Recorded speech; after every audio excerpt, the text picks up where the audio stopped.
Investigators are searching for a Holly Pond bank robber.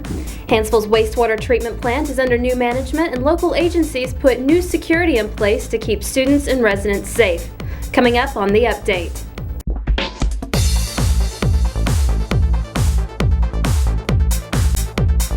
Investigators are searching for a man who took off on a motorcycle after robbing Traditions Bank in Holly Pond Friday.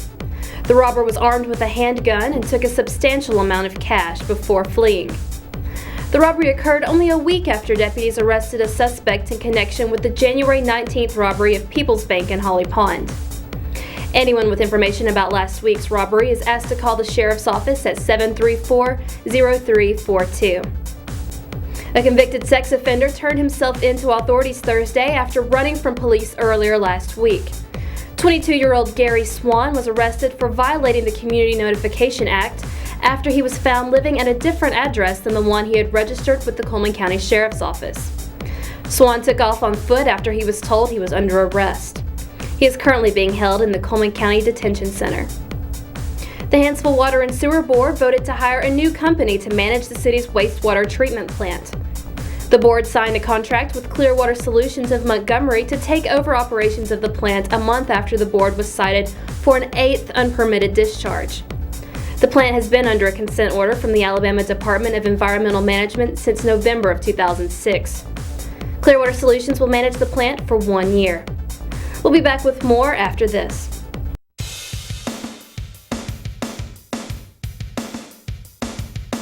Athletes don't like to be sidelined. When an injury occurs, there's sports first. Here you'll find a different kind of rehab program, one that is specific to your sport, with trainers who are athletes themselves and who lead you through your rehab program. Sports first. We'll get you back in the game. Local artists, including a class from West Point Middle School, got their hands dirty to help a local charity. The artists and students made nearly 800 clay bowls for tonight's Empty Bowls dinner. The dinner will be held at First United Methodist Church in Huron Hall from 4:30 to 7:30. Admission is $10 and includes a bowl of chili and a keepsake handmade bowl. Money raised from the event will go to Cullman Caring for Kids Food Bank.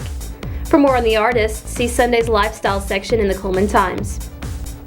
Several local families welcomed a new addition Saturday. The Cullman Area Animal Welfare Association held an animal adoption day to match families with homeless dogs rescued from dangerous situations. We've had quite a bit of media attention about these animals, and some of them have been put on Pet Finder already.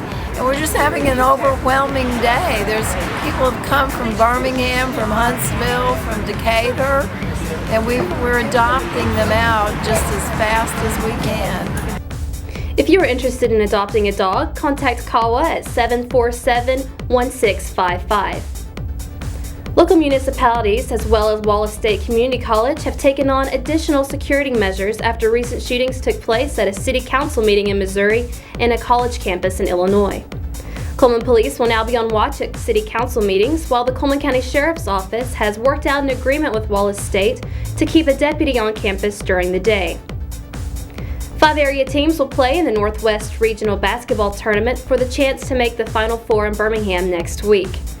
The tournament starts tomorrow at Wallace State. Be sure to check the local sports page of Cullman Times online for all the scores and highlights. That's all for the update, and as always, we'll be bringing you the latest in local news at cullmantimes.com.